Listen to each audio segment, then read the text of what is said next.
खाटू श्याम जी का संबंध महाभारत काल से माना जाता है। यह पांडु पुत्र भीम के पुत्र थे। वनवास के दौरान जब पांडव अपनी जान बचाते हुए भटक रहे थे, तब भीम का सामना हिडम्बा से हुआ। हिडम्बा ने भीम से एक पुत्र को जन्म दिया, जिसका नाम घटोत्कच था। घटोत्कच से बर्बरिक नामक पुत्र का जन्म हुआ। बर्बरिक बहुत ही बहादुर था। उसने अपनी माता से युद्ध कला सीखी थी। बर्बरिक देवी का बहुत बड़ा भक्त था। उसने महिसागर संगम स्थित गुप्त क्षेत्र में नव दुर्गाओं की सात्विक और निष्काम तपस्या की। उसकी तपस्या से प्रसन्न होकर देवी ने उसे दर्शन दिए।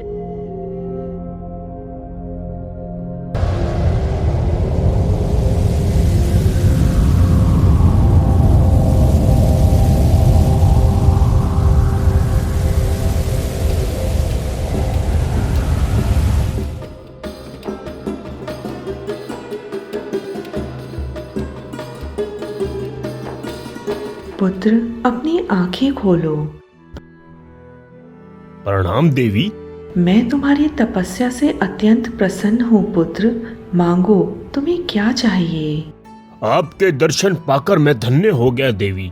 मुझे कुछ नहीं चाहिए, बस अपना आशीर्वाद मुझ पर बनाए रखे और मैं हमेशा दीन दुखियों की मदद करता रहूं। तथास्तु। मैं तुम्हें वरदान देती हूँ कि तुम हमेशा गरीबों की सहायता करोगे और दुख में उनका सहारा बनोगे। मैं तुम्हें ऐसी शक्ति देती हूँ जो तीनों लोकों में किसी के पास नहीं है, परंतु तुम मुझे वादा करो, तुम इन शक्तियों का प्रयोग गलत कार्य में नहीं करोगे। मैं वादा करता हूँ। देवी ने बर्बरिक को दिव्य बल और 3 तीर व धनुष प्रदान किए। इन तीरों में एक खास बात थी कि यह तीर अपने लक्ष्य को भेद कर वापस आ जाते थे। देवी का वरदान पाकर बर्बरिक अपनी माताजी के पास पहुंचा और उन्हें अपनी सारी कहानी बताई। कुछ वर्ष उपरांत कुरुक्षेत्र में युद्ध के लिए कौरव और पांडवों की सेनाएं एकत्रित हुई। युद्ध का शंखनाद होने ही वाला था कि यह वृत्तांत बर्बरिक को ज्ञात हुआ और उन्होंने माता को कहा, हे माते, मैं कौरवों और पांडवों के महाभीषण युद्ध में जाना चाहता हूँ। पुत्र, मैं जानती हूँ कि तुम महान योद्धा हो, मगर जाने से पहले मुझे एक वचन दो कि युद्ध में तुम हारे का सहारा बनोगे, यानी युद्ध में जो हार रहा होगा तुम उसकी तरफ से लड़ोगे। मैं आपको वचन देता हूँ कि जो पक्ष हार रहा होगा मैं उसी की तरफ से लड़ूंगा। अब मुझे आज्ञा दीजिए। वचन देकर बर्बरिक घोड़े पर सवार होकर कुरुक्षेत्र की ओर निकल गया। अंतर्यामी भगवान कृष्ण यह सब देख रहे थे। उन्हें मालूम था कि बर्बरिक सिर्फ हार रही सेना की तरफ से लड़ेगा। वह यह भी जानते थे कि कौरवों को बर्बरिक के वचन के बारे में पता है। वह यह भी जानते थे कि अगर बर्बरिक कौरवों के साथ मिल जाएगा तो पांडवों को हरा देगा। फिर वह पांडवों की सेना में चला जाएगा, क्योंकि अब पांडवों की सेना हार रही होगी। इस प्रकार वह इन दोनों सेनाओं में ही घूमता रहेगा और युद्ध का कोई नतीजा नहीं निकलेगा। अंत में केवल बर्बरिक ही जिंदा रह जाएगा। इसलिए भगवान कृष्ण ने एक ब्राह्मण का रूप धारण किया और बर्बरिक के रास्ते में प्रकट हो गए, ताकि वह बर्बरिक को युद्ध में जाने से रोक सके। मुझे बर्बरिक को किसी भी तरह रोकना होगा। हाँ, मैं बर्बरिक से उसका शीश दान में मांग लेता हूँ।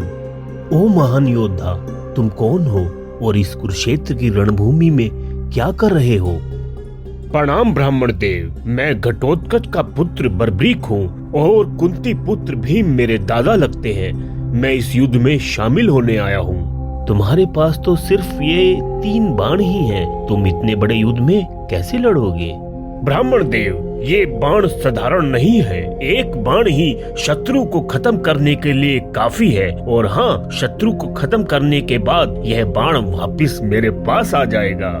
ऐसी बात है तो इस पीपल के पेड़ के सभी पत्तों को भेद कर दिखाओ। बर्बरिक ने भगवान कृष्ण की चुनौती स्वीकार कर ली। उसने अपना बाण चलाया। बाण पीपल के सारे पत्तों को भीगता हुआ श्री कृष्ण के पैरों के पास चक्कर लगाने लगा, क्योंकि श्री कृष्ण ने एक पत्ता अपने पैर के नीचे छिपा लिया था। ब्राह्मण देव, अपना पैर हटा ले, नहीं तो यह बाण आपका पैर भेदता हुआ पत्ते को भेद देगा। श्री कृष्ण सोचने लगे, बर्बरिक के बाण तो अपना लक्ष्य पूरा करने के बाद ही वापस तरकश में जाते हैं। अगर ऐसा हुआ तो मैं पांडवों को किसी भी तरह बचा नहीं पाऊंगा। ओ महान योद्धा, मैं तुमसे दान में कुछ मांगना चाहता हूँ। ब्राह्मण देव, अगर मेरे बस में होगा मैं आपको कुछ दे सकूं तो मैं जरूर दूंगा, पर मुझे तो तुम्हारा शीश दान में चाहिए। आप कौन हैं? आप एक मामूली ब्राह्मण नहीं हो सकते। कृपया करके अपने असली रूप में आए। यह सुनकर श्री कृष्ण अपने असली रूप में आ गए।